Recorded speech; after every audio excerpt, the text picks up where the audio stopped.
man. Hey, calm down. I'm here all day. This is easy. It's a lot.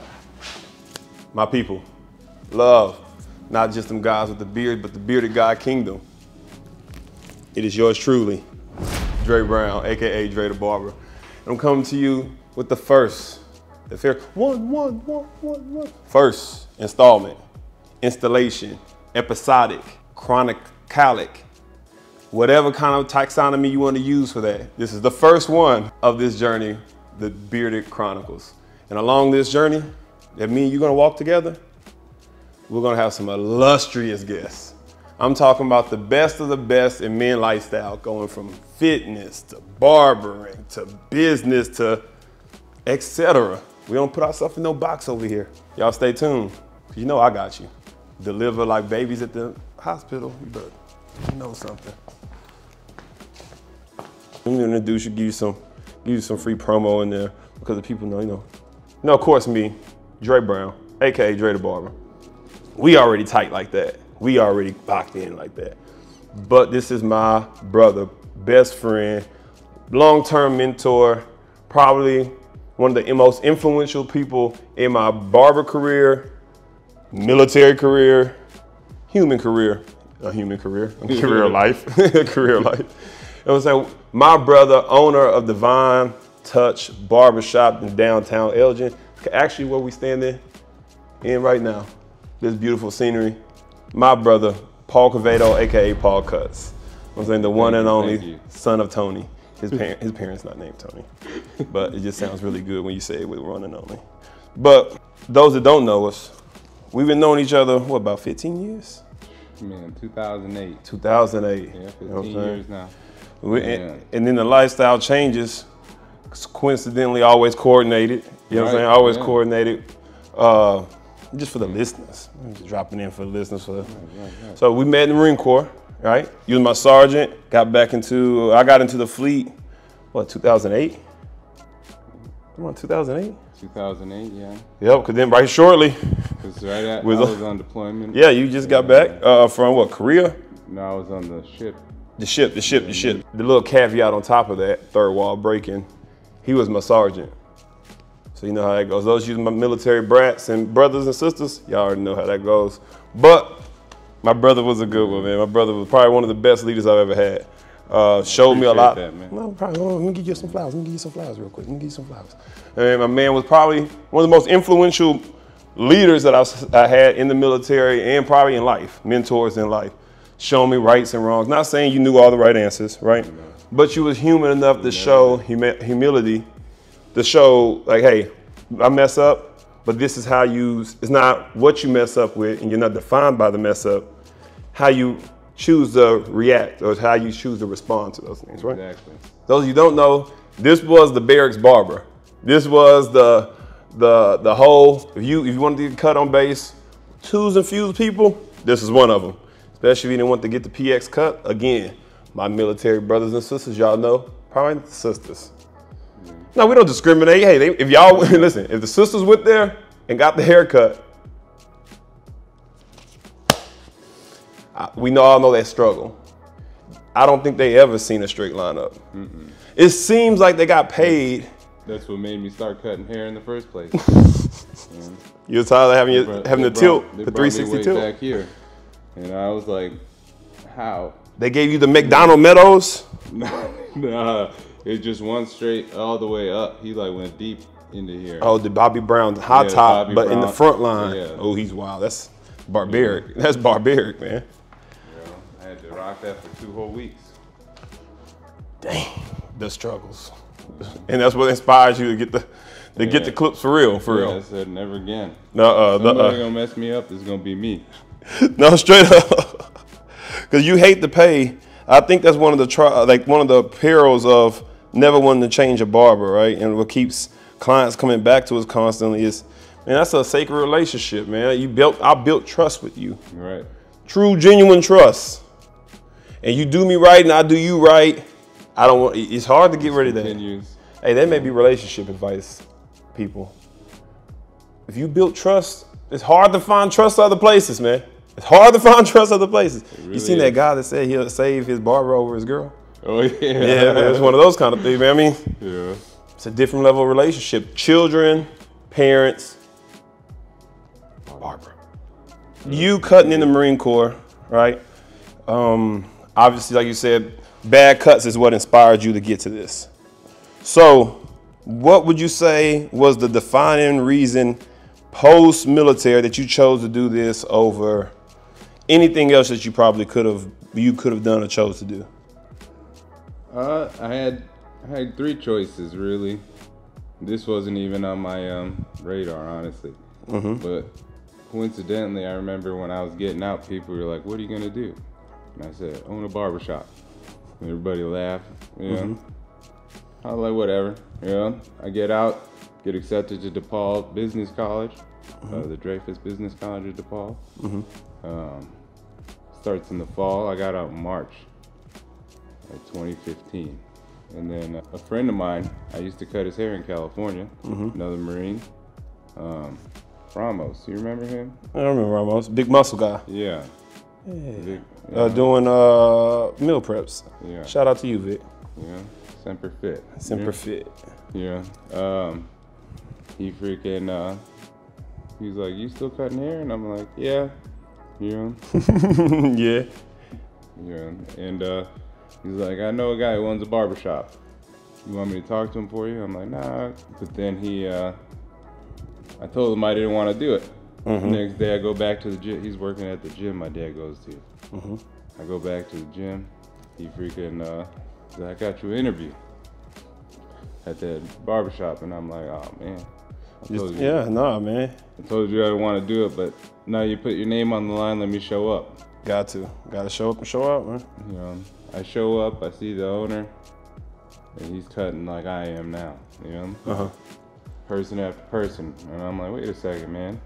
There's some money in this." You sat there, I started calculating, started doing the math. Yeah, started doing the digits. How to math here, you know? And I'm like, man, this dude, he should even show me a schedule. He's doing 15 to 25 heads a day, you know? And I'm like, okay, I can be my own boss. I can work when I want to work. The only thing is I don't get paid time off. Yeah. Live with that. Yeah. And I was like, worst case scenario, if I don't do good by September, I got accepted to college. By September, I was making it. I said, I'm gonna stick with this. Look how that works out like that, right? Like we think we have an idea of where we want to go with it, what's gonna be, I guess, the vehicle of taking us where we want to go. But then it turns out the same thing that we maybe not put stock into, like you, your barbering, me picking up barbering, turns to be the vehicle that actually that of the success that you're trying to get to in the first place. Right. You know what I'm saying? Like, nah. And it was kind of the same thing. I sat and watched my mom. That's 30. That's 30. I done sit here and talk to you about an hour and a half. And you done sat here and made about $200 in my face. While we was just talking, doing the same thing. You ain't busted a sweat. This electrician thing might not be it, man. I be working 13 hours in the sun. And we making very similar money. Let's go see what this is about, man. Let's go entertain it on a serious sense. And I feel like it's like something you told me. In any avenue, in any arena, winner's gonna win. Right. A winner's gonna win. It's more of a mentality of somebody's a millionaire selling paper clips. Right. Paper clips. But that lets you know like the mindset and what you don't ever put limitations of it. Just be open to the opportunities. Right. Like the recruiter taught me. No is new opportunities. Yes is you find your way home, because I'm not coming up here to pick you up. You tell these people yes. I'll leave you at MEPS. But it's like one of those, that did stay with me, the new opportunity thing, right? So even though that it wasn't something that you had ideal, right? Tell me something that how'd you stay with it? Well, what made you stay with it? Well, I know there's dark times. I mean, a lot of people get on the internet, and a lot of influencers, business people get on the internet and try to paint this rose color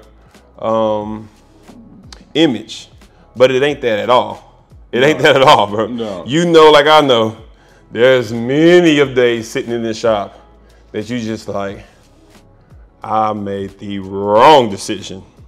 Oh, yeah. So in the moments there, let me ask you this. In the moments there, what was the, not necessarily saving grace, but what was the thought, the feeling, the instinct, the goal that you held on to that kept you true to the course that didn't make you go back to the safe bet? I believe in myself and my abilities, man. And I know that, like, the people love my haircuts, you know, so they kept coming back. So all I had to do is make sure I get to more people, you know. And I love the freedom of it. If you want it bad enough, you will find the ways to make it happen.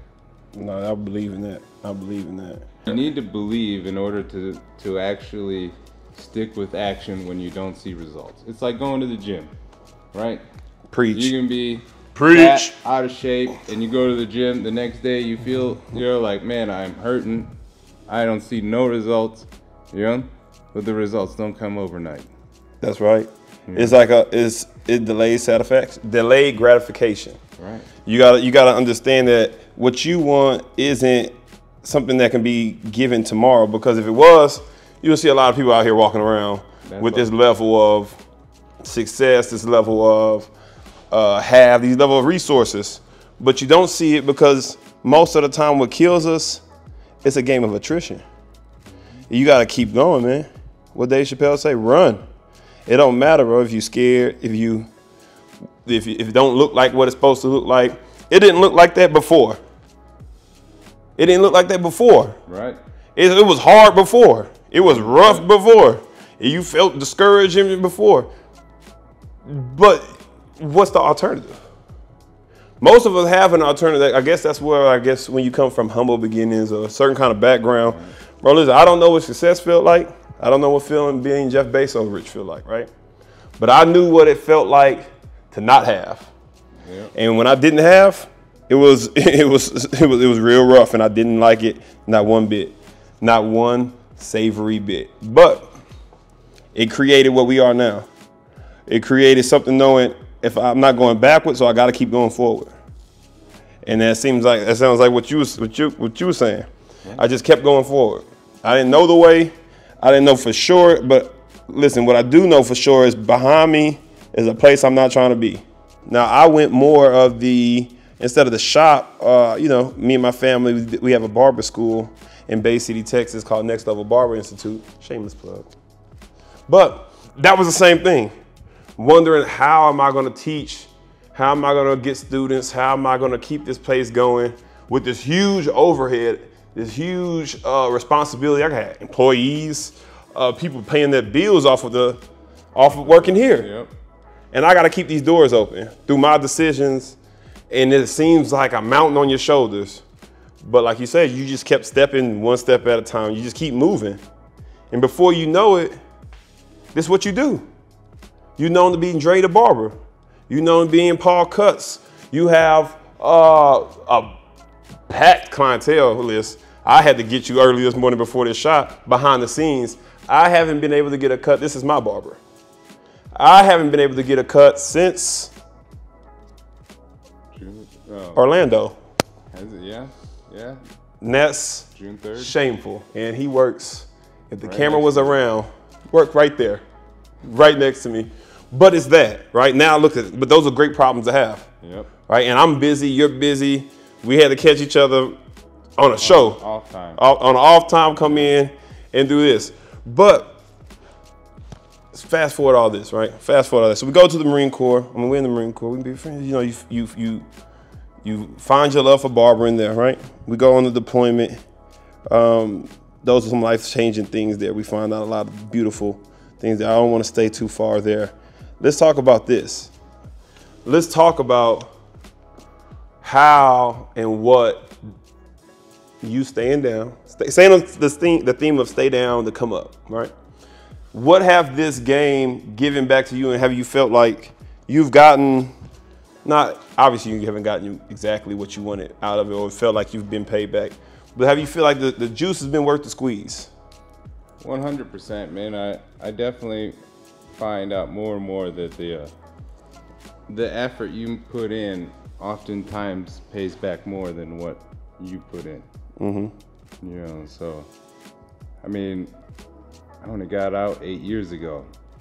You know, and now I make more than a lot of people that I used to work with. You know, and we fix airplanes, and everybody tells me, why'd you go cut hair instead of fixing airplanes? Well, if I can make the same amount of money without getting greasy or falling off an airplane, let me I'm gonna go ahead and entertain that. Smarter, not harder, right? A whole lot less stress.